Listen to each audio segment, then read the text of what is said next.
Today, we're diving into a fascinating clash between city and federal officials in Minneapolis, as presented in a Fox News segment. It's a story that's got everything: protests, politics, and a really fundamental disagreement over the rule of law. So let's break down exactly how the source material frames this whole conflict. So here's how we're going to tackle this. We'll start with what was actually happening on the streets of Minneapolis. Then we'll look at the response from the president and the pretty defiant stance the city took. After that, we'll dig into the really interesting part, the argument about motive. And finally, check out the solution that was proposed. All right, first things first. What was the vibe in Minneapolis? Well, according to this news segment, it was a city seriously on edge. We're talking about some significant unrest. Yeah, the segment describes the city as moving in the opposite direction of normal. I mean, think about it. Protesters actually stormed the governor's office. Things were so tense that downtown hotels were literally locking their doors and making guests show ID just to get in. And it didn't seem like it was slowing down because there was a call for another day of action, which suggested more disruption was on the way. So, in the middle of all this turmoil, the story pivots to the federal government's response. Specifically, it zeroes in on President Trump's involvement and his stated goal of trying to calm everything down. The source really highlights what the president himself said about a phone call he had with Minnesota's Governor Walz. You see the quote right there. It's presented as this key moment, with the president's own words framing the federal approach as totally reasonable and just aimed at getting a quick resolution. And this really sums it up.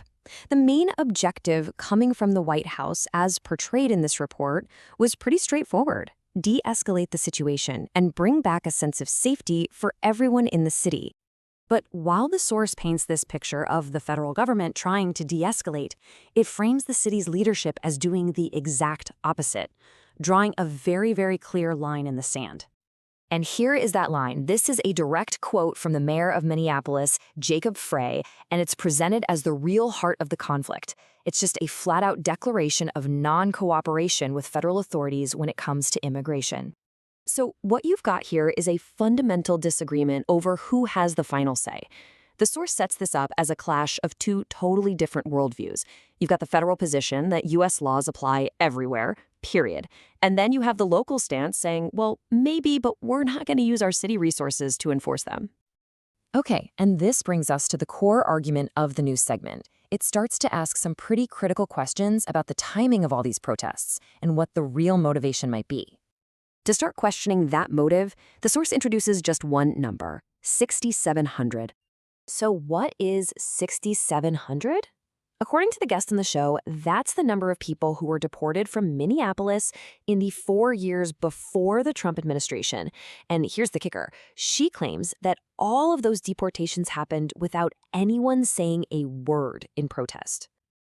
And that claim is used to set up a really pivotal question. If thousands of people were deported before without any issue, why the huge protests now? What changed? And this is the conclusion that the source material leads you to. The argument goes like this. The deportations happened before without protests. The laws themselves didn't change. The only big variable that changed was the president. Therefore, the segment suggests the protests must be a political reaction to the new administration, not a moral objection to the actual policy of deportation. So after laying out the conflict and what it claims are the real motives, the segment wraps up by proposing a way to move forward, at least from the guest's perspective. And that path forward, as she puts it, really rests on the president's shoulders. The source expresses this hope that he can act as the bigger man, use his leadership to work out a peaceful settlement, and let the city of Minneapolis get back to normal. And all of this leaves us with the critical question at the heart of the whole issue. You know, this situation in Minneapolis, as laid out in the segment, is really just a case study for a much bigger debate. When local and federal authority collide head-on like this, what does it actually mean for the people, the safety, and the very identity of a city?